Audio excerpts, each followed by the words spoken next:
Welcome back to a new class by Ankush Bukkal. आज का जो हमारा चैप्टर है 12th क्लास का ये टॉपिक है जिसका नाम है sexual reproduction in flowering plant. इस चैप्टर को किस तरीके से पढ़ना है, इससे पहले आपको किस चीज़ की इन्फॉर्मेशन होनी चाहिए, वो सब मैं आपको इस चीज़ के अंदर बताऊंगा, इस चैप्टर के इस वीडियो के अंदर। ये वीडियो का लेक्चर 1 है। जैसे जैसे मैं इस वीडियो के लेक्चर डालता जाऊंगा, आप जो मैं नोट्स आपको प्रोवाइड कर रहा हूँ वो नोट्स आप साथ साथ बनाते जाना, जिससे कि आपकी काफ़ी ज़्यादा हेल्प होगी लास्ट में। इस चैप्टर को स्टार्ट करने से पहले मैं आपको एंजियोस्पर्म के बारे में कुछ चीज़ें बताऊंगा। आपको एंजियोस्पर्म के बारे में पता होना चाहिए। जब हम प्लांट किंगडम चैप्टर पढ़ रहे थे 11th क्लास में, जब हमने प्लांट किंगडम चैप्टर पढ़ा, उसके अंदर हम एंजियोस्पर्म को पढ़ते हैं, उसकी थोड़ी सी इन्फॉर्मेशन दे रखी है। तो आप ऐसा भी समझ सकते हैं कि प्लांट किंगडम के उसी टॉपिक को बस हम थोड़ा सा आगे का पढ़ रहे हैं। आप ऐसा भी इस चीज़ को समझ सकते हो। इस चैप्टर की जो इंट्रोडक्शन है वो भी काफ़ी अच्छी है। ये फर्स्ट लेक्चर इस चैप्टर का पढ़ना आपको बहुत ज़रूरी है। और मैं आपको बता रहा हूँ, ये चैप्टर ऐसा चैप्टर है जिससे आपके काफ़ी ज़्यादा कॉन्सेप्ट क्लियर होंगे, और बोर्ड्स के और नीट के दोनों के लिए ये चैप्टर मोर देन सफिशिएंट है। आप इस लेक्चर को देखोगे, जितना मैं आपको पढ़ाऊँगा, जितना मैं आपको लिखवाऊँगा, उससे बाहर ना तो बोर्ड में ना ही नीट के अंदर एक भी क्वेश्चन इधर से उधर होगा। ऑन पॉइंट आपको क्वेश्चंस मिलेंगे। प्लस इसी लेक्चर में, इसी चैप्टर के आगे के लेक्चर्स में आपको मैं अराउंड 250 क्वेश्चंस मैं आपको लेक्चर में ही सोल्व करवा दूंगा। और वो क्वेश्चंस कैसे होंगे, वो सारे के सारे नीट के PYQ होंगे। नीट के PYQs और जो मोस्ट इम्पोर्टेंट क्वेश्चंस है वो भी सारे के सारे मैं आपको इसी लेक्चर और इसी चैप्टर के आगे के लेक्चर्स में आपको करवा दूंगा। किसी भी चैप्टर को करने के लिए उस चैप्टर के 250 क्वेश्चन मोर देन सफिशिएंट होते हैं। किसी कॉम्पिटिटिव एग्जाम की अगर हम तैयारी कर रहे हैं तो वो सारी क्वेश्चंस मैं आपको करवा दूंगा।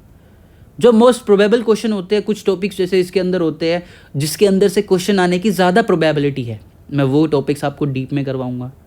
कॉन्सेप्ट की क्लैरिफिकेशन आपकी अच्छे से होगी।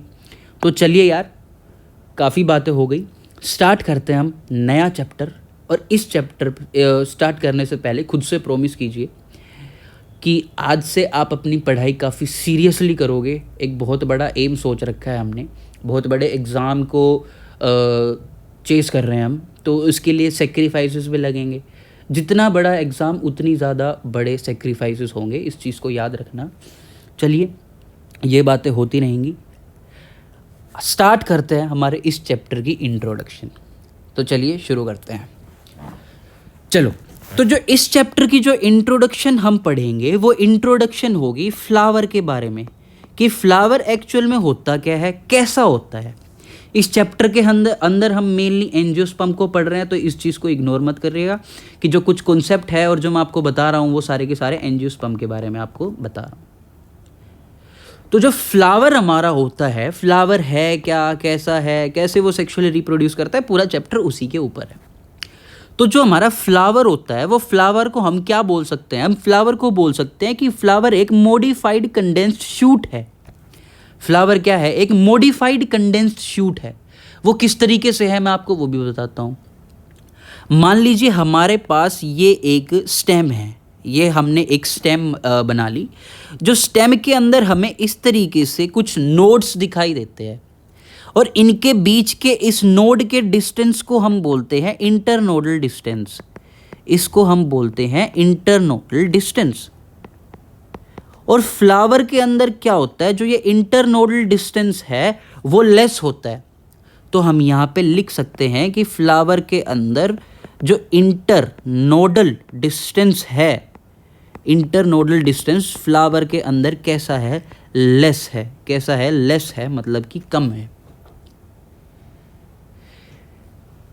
इसके पास मान लो मैं आपको कुछ इस तरीके से कुछ क्लोज डॉट्स बना देता हूँ। मैं मान लो मैंने 4 डॉट बना दिए आपके सामने, 4 नोड्स बना दिए।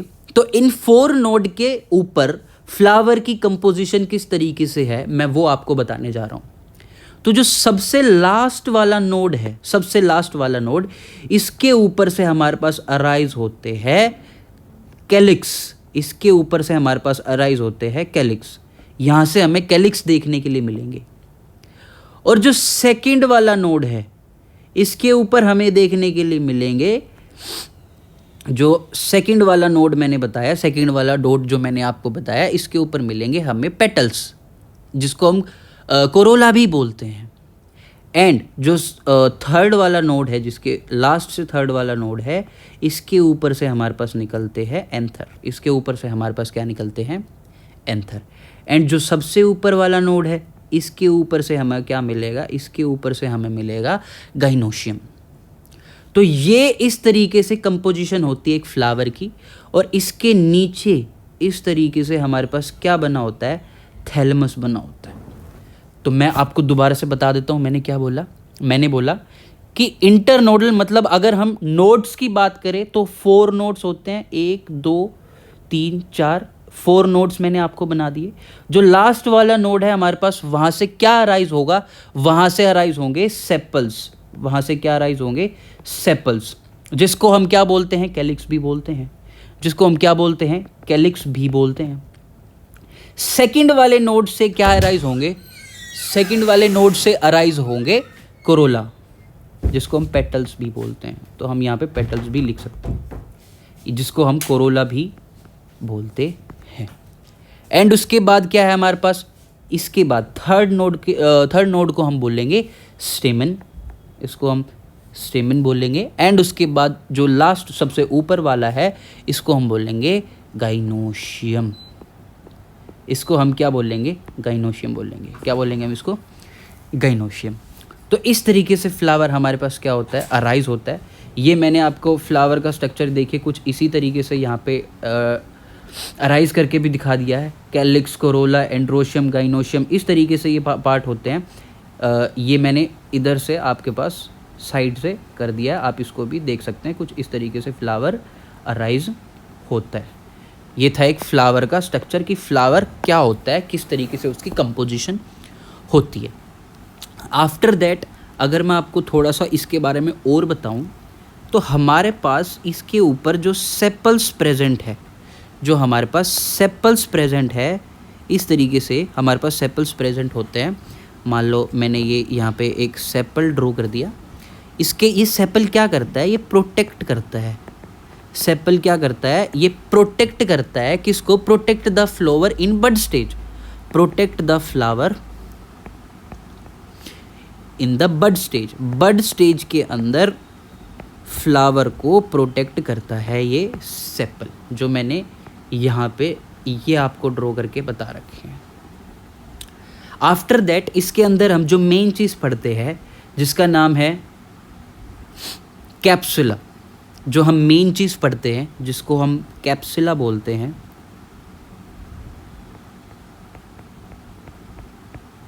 तो ये कैप्सुला क्या काम करता है? कैप्सुला एक टिपिकल एंजियोस्पर्म है। कैप्सुला क्या है? एक टिपिकल एंजियोस्पर्म है। कैप्सुला एक टिपिकल एंजियोस्पर्म है। एक ऐसा टिपिकल एंजियोस्पर्म जो कि ईजीली अवेलेबल है। ये ईजीली अवेलेबल हो जाता है। प्लस ये एक वीड है। इसको हम वीड बोलते हैं, जो कि विंटर सीजन का प्लांट है। एक विंटर सीजन का एंजियोस्पर्म है और ये एनुअल प्लांट है। कैसा प्लांट है ये? एनुअल प्लांट है। इसको हम एनुअल प्लांट भी बोलते हैं। अब इसको हम बोलते हैं थैलेमस, जो हमारे पास कहाँ पे प्रेजेंट होता है? यहाँ पे प्रेजेंट होता है, सेपल्स के जस्ट नीचे। इसको हम थैलेमस बोलते हैं। प्लस में जो इसकी बॉडी है वो हमें स्पोरोफिटिक देखने के लिए मिलेगी। इसकी बॉडी हमें कैसी देखने के लिए मिलेगी? स्पोरोफिटिक देखने के लिए मिलेगी, जो कि 2n होगी। ये थी एक बेसिक इंफॉर्मेशन।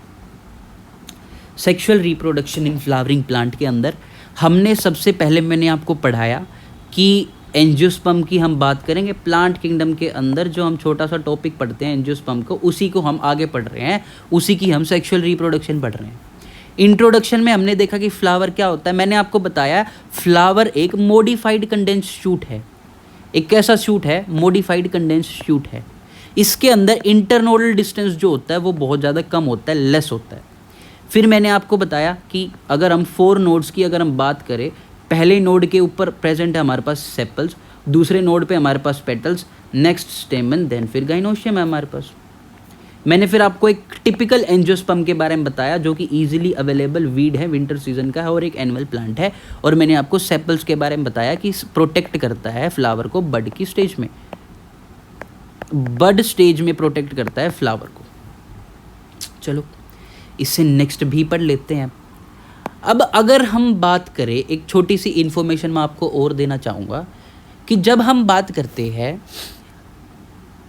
अगर मैं आपको बताऊं, प्रोफेसर पी महेश्वरी जो हमारी एनसीईआरटी भी लिखती है, पी महेश्वरी जो ये प्रोफेसर है, इनको हम क्या बोलते हैं, ये हमारे father of Indian plant embryology हम इनको बोलते हैं। हम इनको father of Indian plant embryology बोलते हैं। अगर हम बात करें फ्लावर्स को हम यूज़ कैसे करते हैं, तो मैं एक स्टेटमेंट आपको बता रहा हूँ, वो स्टेटमेंट आपको याद रखनी है अच्छे से। तो अगर मैं आपको बताऊँ कि हमारे पास क्या होता है, जो फ्लावर्स हैं, हमारे पास जो फ्लावर्स हैं, वो फ्लावर्स किस तरीके से हम उनको यूज़ में ले सकते हैं। मैं आपको एक स्टेटमेंट लिखता हूँ, flowers are object of aesthetic, ornamental, social, religious and cultural value. Flowers की क्या है, एक एस्थेटिक, ऑर्नामेंटल, सोशल और एक रिलीजियस और एक कल्चरल वैल्यू इसकी फ्लावर्स की होती है।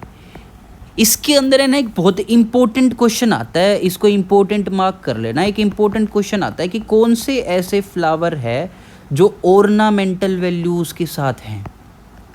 उन फ्लावर्स का आपको मैं कुछ नाम बता देता हूँ, जैसे हम उसको बोलते हैं एल्पीनिया, जिसके अंदर आता है बोगनविला,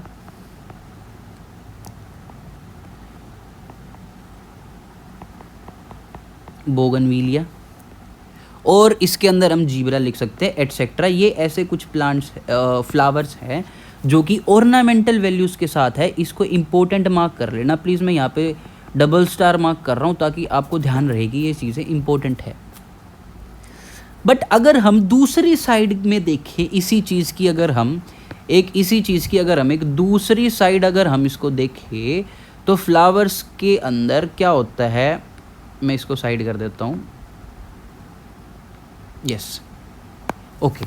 तो अगर हम फॉर अ बायोलॉजिस्ट, मतलब अगर हम एक बायोलॉजिस्ट के पॉइंट ऑफ व्यू से देखें तो फ्लावर्स थोड़े से अलग परफॉर्म करते हैं। For a biologist flowers are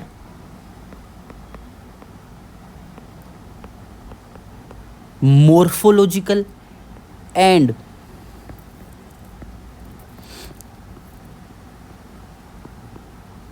embryological marvels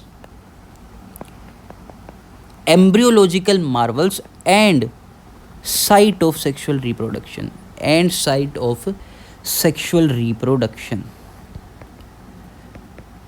अगर हम एक बायोलॉजिस्ट के पॉइंट ऑफ व्यू से देखेंगे तो फ्लावर्स को हम क्या बताएंगे कि एक मॉर्फोलॉजिकल और एम्ब्रियोलॉजिकल मार्वल्स हैं। फ्लावर्स क्या है, एक मॉर्फोलॉजिकल और एम्ब्रियोलॉजिकल मार्वल्स है, प्लस में साइट ऑफ सेक्सुअल रिप्रोडक्शन भी हैं।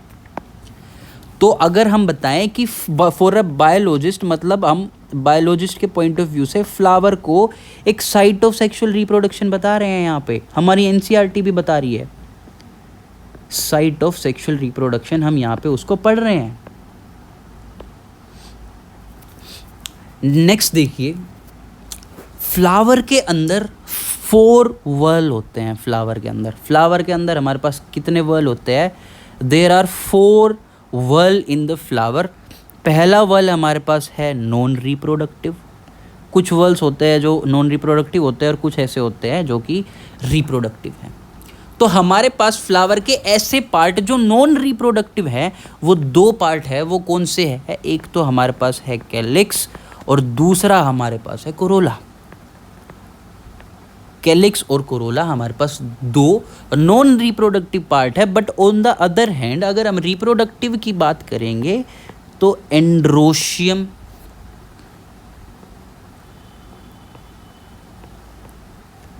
और गाइनोशियम,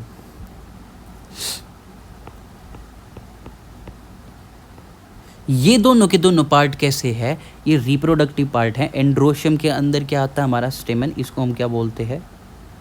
स्टेमन। और इसको हम बोलते हैं कार्पल या फिर पिस्टल। कार्पल या फिर पिस्टल। तो अगर हम एक बायोलॉजिस्ट के पॉइंट ऑफ व्यू से देखेंगे तो साइट ऑफ रिप्रोडक्शन, और वही साइट ऑफ रिप्रोडक्शन कैसे होगी?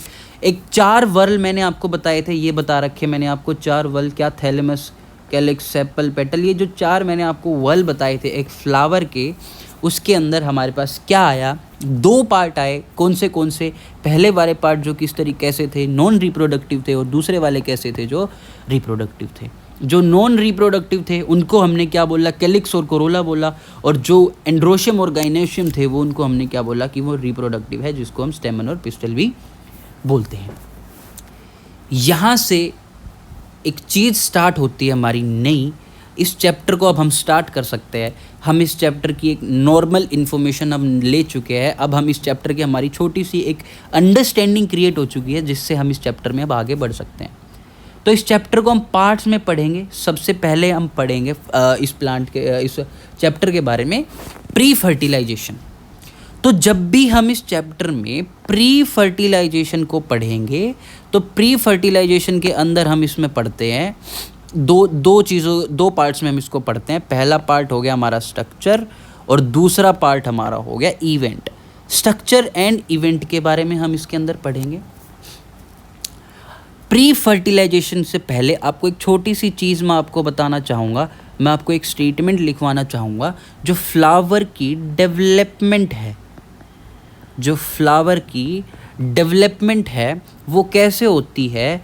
वो फ्लोरिजन की वजह से होती है।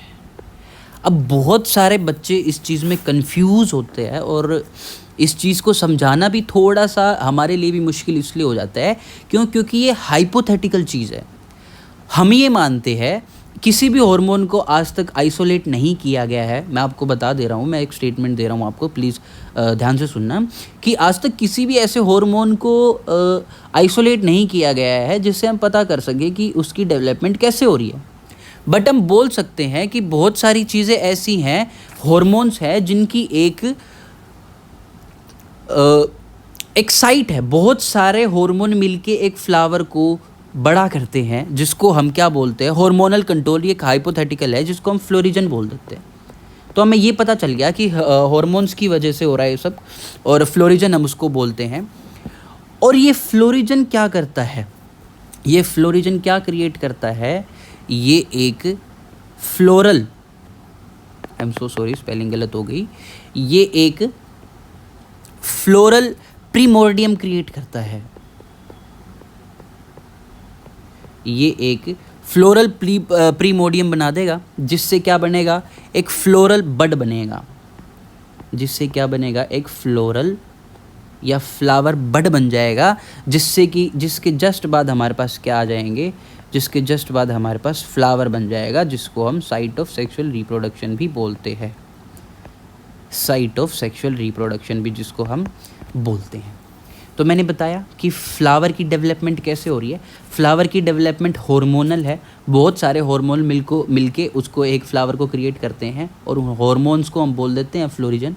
एक हाइपोथेटिकल हार्मोन्स है जो एक फ्लोरल प्रीमोर्डियम क्रिएट करेगा, जिसकी वो बनेगा। देन हमारे पास फ्लावर बड बनेगा, जिसको हम फ्लोरल बड भी बोलते हैं। देन हमारे पास फ्लावर, जिसको हम साइट ऑफ सेक्सुअल रिप्रोडक्शन भी बोलते हैं। अगर हम इसके स्ट्रक्चर्स की बात करें तो हम सबसे पहले हम बात करते हैं मेल रिप्रोडक्टिव पार्ट की। सबसे पहले हम बात करते हैं मेल रिप्रोडक्टिव पार्ट की। अगर हम मेल रिप्रोडक्टिव पार्ट को अगर ध्यान से देखेंगे तो इसके अंदर हम किस चीज़ को पढ़ते हैं, इस चीज़ के अंदर हम पढ़ते हैं एंड्रोशियम को। किसको पढ़ते हैं हम? एंड्रोशियम को पढ़ते हैं। इस चीज़ के अंदर हम पढ़ते हैं एंड्रोशियम को। एंड्रोशियम के अंदर हमारे पास क्या आता है? इसके अंदर आता है हमारे पास स्टेमन। इसके अंदर हमारे पास क्या आता है? स्टेमन। स्टेमन का स्ट्रक्चर मैंने एनसीईआरटी वाला यहाँ पे बना रखा है, ये बनाया हुआ। मैं आपको अच्छे से क्लियर करके खुद बना के दिखाऊंगा कि ये किस तरीके से क्या होता है इसके अंदर। स्टेमन को हम क्या बोल सकते हैं? इस स्टेमन को हम बोल सकते हैं कि ये एक माइक्रोस्पोरोफिल है। ये एक माइक्रोस्पोरोफिल है, जिससे हमारे पास क्या बनते हैं? जिससे हमारे पास बनते हैं माइक्रोस्पोर। जिससे हमारे पास क्या बनते हैं? माइक्रोस्पोर बनते हैं बहुत सारे। अगर हम इसके अंदर अब सबसे पहले बात करेंगे स्टेमन की, इसके अंदर हम सबसे पहले बात करेंगे स्टेमन की। तो स्टेमन के भी दो पार्ट हैं। दो चीज़ें में हम इस चीज़ को पढ़ सकते हैं। हम इसके अंदर एक चीज़ पढ़ेंगे फिलामेंट को, और हम पढ़ेंगे इसके अंदर एंथर को। फिलामेंट और एंथर, इसके अंदर हम दो चीज़ों को पढ़ेंगे। तो अगर मैं आपको इस तरीके से कुछ बना के दिखाऊं तो आप इस चीज़ को समझने की कोशिश करिए कि मैं आपके सामने एक स्टेमन बना रहा हूँ। ये नीचे क्या बनाया है मैं वो भी आपको अच्छे से बताऊँगा। बस फर्स्ट ऑफ ऑल मैं आपको एक स्टेमन क्रिएट कर रहा हूँ, आपके माइंड में एक पिक्चर क्रिएट कर रहा हूँ कि कुछ इस तरीके का हमारे पास स्टेमन होता है, जिसके ऊपर हमारे पास यहाँ पे एंथर प्रेजेंट होंगे। तो जो इस स्ट्रक्चर के अंदर जो ये स्ट्रिप जैसा हम पार्ट देख रहे हैं, इसको तो हम बोलते हैं फिलामेंट, और जो ऊपर हमें ये पार्ट दिख रहा है हम इसको बोलते हैं एंथर। और जो ये नीचे हम ये गोल वाला पार्ट देख रहे हैं, इस पार्ट को हम बोलते हैं प्रोक्सिमल पार्ट ऑफ स्टेमन। इसको हम बोलते हैं प्रोक्सिमल पार्ट ऑफ स्टेमन। ये किस चीज़ में हेल्प करता है मैं आपको बता देता हूँ। Attachment with thalamus and petals. ये किस चीज़ में हेल्प करता है? ये आपको हेल्प करेगा attachment with thalamus and petals. ये उसकी अटैचमेंट में आपकी हेल्प करेगा। अगर हम एनसीईआरटी को देखें तो हमारी एनसीईआरटी भी इस स्ट्रक्चर को कैसे बनाती है, अगर आप ध्यान से देखेंगे इसके अंदर एनसीईआरटी ने ये जो स्ट्रक्चर दे रखा है, इस स्ट्रक्चर को हम बोल रहे हैं फिलामेंट। इसको हम फिलामेंट बोलते हैं। दूसरी साइड ये ऊपर जो हमें एक बाइलोब्ड स्ट्रक्चर दिख रहा है, कुछ इस टाइप का बाइलोब्ड स्ट्रक्चर जो हमें दिख रहा है, इसको हम एंथर बोल रहे हैं। और नीचे जो ये इस तरीके का एक राउंड शेप स्ट्रक्चर हमें दिखा रखा है, इस स्ट्रक्चर को हम बोलते हैं प्रोक्सिमल पार्ट ऑफ स्टेमन, जो कि थैलेमस और पेटल्स में इनकी अटैचमेंट के अंदर हमारी हेल्प करता है। चलिए, आई होप आपको इतना समझ आ गया। अब हम नेक्स्ट टॉपिक पे चलते हैं हमारे। हमने प्री फर्टिलाइजेशन में पढ़ा कि फ्लावर की डेवलपमेंट कैसे हो रही है। फ्लावर की डेवलपमेंट फ्लोरिजन की हेल्प से हो रही है। बहुत सारे हार्मोन जो हाइपोथेटिकल है, जिनको हम फ्लोरिजन बोलते हैं, वो एक फ्लोरल प्रीमोर्डियम क्रिएट कर रहे हैं, जिससे फ्लावर बड बन रहा है, जिससे फ्लावर बन रहा है, जिसको हम साइट ऑफ सेक्सुअल रिप्रोडक्शन बोल रहे हैं। प्री फर्टिलाइजेशन के अंदर दो चीज़ें, क्या? स्ट्रक्चर को और इवेंट को हम पढ़ेंगे। मेल रिप्रोडक्टिव पार्ट को जब हमने पढ़ा, उसके अंदर एंड्रोशियम, देन स्टेमन। स्टेमन को माइक्रोस्पोरोफिल बोलते हैं, जिससे हम माइक्रोस्पोर्स बन जाते हैं। अगर हम स्टेमन के स्ट्रक्चर को देखेंगे, फिलामेंट एंथर, ये स्ट्रक्चर मैंने अभी जो आपको एनसीईआरटी का समझा के दिखाया। यहाँ तक क्लियर? देन इसके बाद जो हमारी मेन चीज़ आएगी, हमें क्या पढ़ना है? हमें अब पढ़ना है स्ट्रक्चर ऑफ एंथर। चलिए, अब स्ट्रक्चर ऑफ एंथर पढ़ने के लिए एक चीज़ बिल्कुल गांठ बांध लो कि जो एक टिपिकल एंथर हमारे पास है, एक टिपिकल एंथर हमेशा बाइलोब्ड होगा। कैसा होगा? बाइलोब्ड होगा। मैंने आपको पीछे वाले इस वाले स्लाइड में आपको बताया था कि एंथर, मैं आपको दोबारा से बता देता हूँ इस चीज़ के बारे में कि हमारे पास जो एंथर है वो कैसा है। वो एंथर बाइलोब्ड है। कैसे है? अगर हम इस चीज़ को ध्यान से देखेंगे तो हमारे पास एक के पीछे एक दिया हुआ है। इस चीज़ को ध्यान से सुनना। अपने माइंड में एक पिक्चर क्रिएट करो साथ साथ में। मैं क्या कहना चाह रहा हूँ, मैं ये कहना चाह रहा हूँ कि जो ये मान लो एक स्टेमन है, इस स्टेमन के ऊपर मैंने इस तरीके से 2 एंथर बना दिए। ये मैंने क्या बना दिया, ये मैंने बना दिया एंथर। और ये एंथर कैसा है, ये एंथर बाइलोब्ड है। ये एंथर कैसा है, बाइलोब्ड है। और ये एंथर मतलब कि एक चीज़ ध्यान से सुनना कि 1 लोब, एक लोब क्या होगा, एक लोब के अंदर हमारे पास 2 थीका होंगे, एक लोब के अंदर हमारे पास 2 थीका प्रेजेंट होंगे। अब मैं एक और छोटी सी चीज़ क्रिएट करना चाहूँगा आपके मन में। मान लो जैसे हमारे पास ये इस तरीके से 2 एंथर है, 2 थीका है, सॉरी मैं थोड़ा सा गलत प्रोनाउंस कर गया, 2 थीका है हमारे पास, और ये नीचे हमारे पास क्या है, फिलामेंट है। अगर हम इसका इस तरीके से, अगर हम इसको बीच से काट ले, इसका हम अगर TS ले ले, ट्रांसवर्स सेक्शन अगर हम ले ले, तो हम उसको कैसे पढ़ेंगे, हमें वो कैसे दिखेगा। मैं आपको कह रहा हूँ कि हम इसका एक ट्रांसवर्स सेक्शन ले लेंगे, काट लेंगे, तो हमें वो कैसे दिखेगा, मैं वो आपके सामने बता रहा हूँ। हम क्या कर रहे हैं, हम ये TS काट रहे हैं, इसका TS, चलो जी काट लेते हैं इसका TS।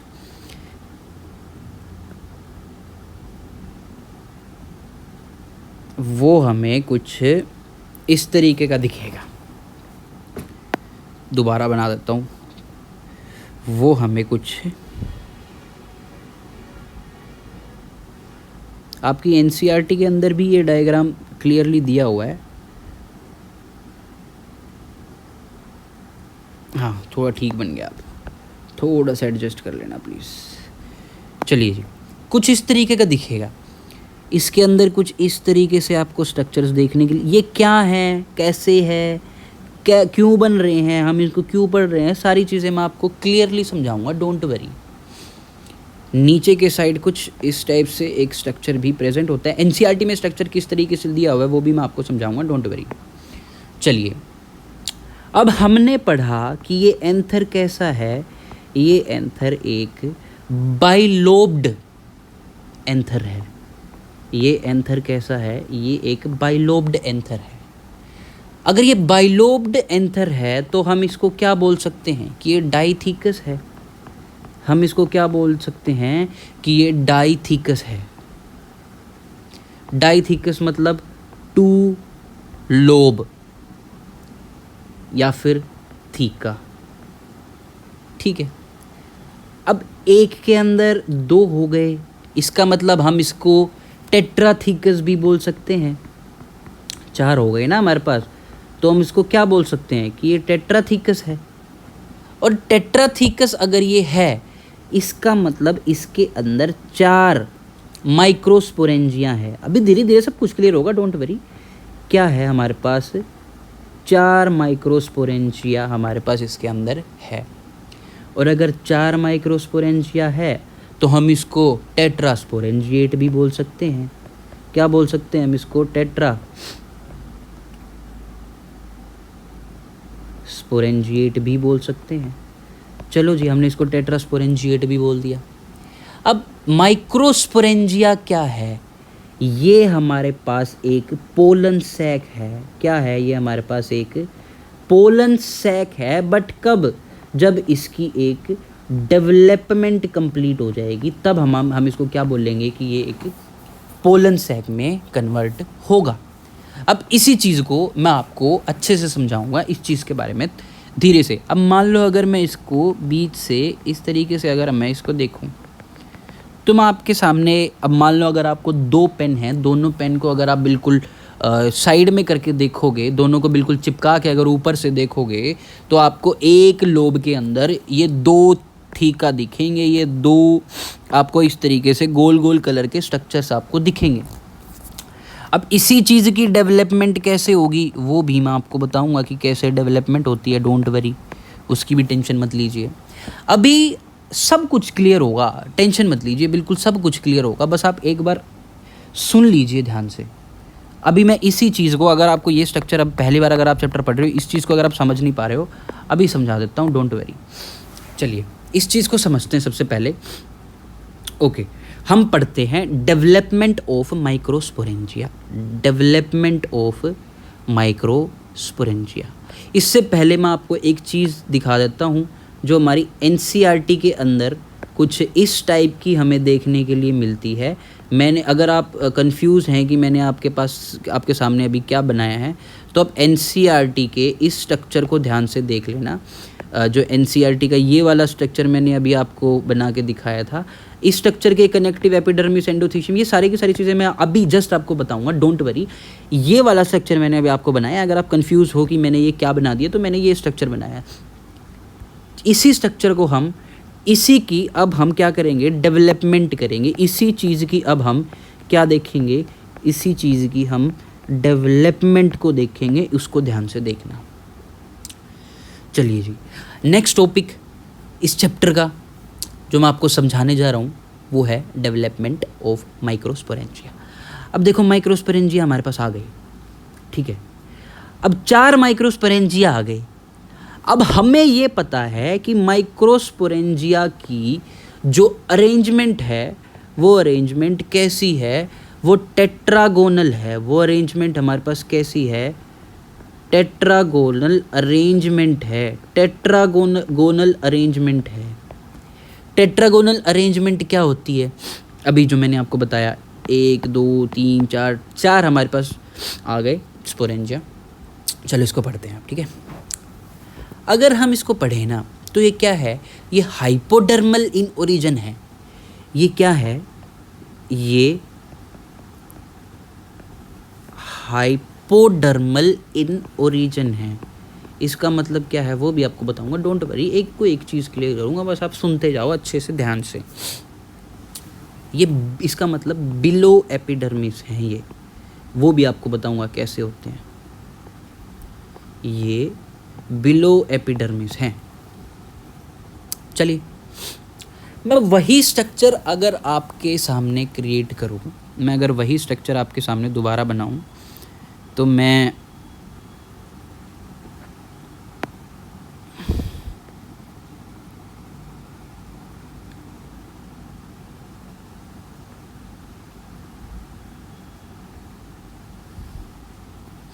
अगर मैं वही स्ट्रक्चर आपके सामने दोबारा बनाऊं, तो इसके अंदर हमारे पास इस तरीके से ना कुछ सेल्स प्रेजेंट होती हैं। ये चीज़ें थोड़ा सा ध्यान से सुनने की हैं, इसको सुनना, डायग्राम पे मत जाना। इनको हम क्या बोलते हैं, इनको हम बोलते हैं आर्किस्पोरियल सेल। इनको हमने बोल लिया आर्किस्पोरियल सेल्स। अब ये क्या करेंगी, ये डिवाइड करेंगी। ये क्या करेंगी, ये यही सेल्स डिवाइड करेंगी, और डिवाइड करके क्या बना लेंगी, एक तो बना लेंगी पेराइटल सेल, लेयर आउट, जो बाहर की लेयर है, लेयर आउट, और दूसरी चीज बना लेंगे स्पोरोजिनस सेल। दूसरी चीज़ ये क्या बनाएंगे, स्पोरोजिनस सेल बना लेंगे। कहाँ बनाएंगे, इनर साइड बनाएंगे, ये इनर साइड बनाएंगे। तो जो ये लेयर आउट है, इसके बाद क्या होगा, 3 to 5 लेयर्स, ये चीज़ इंपॉर्टेंट है, याद रखना।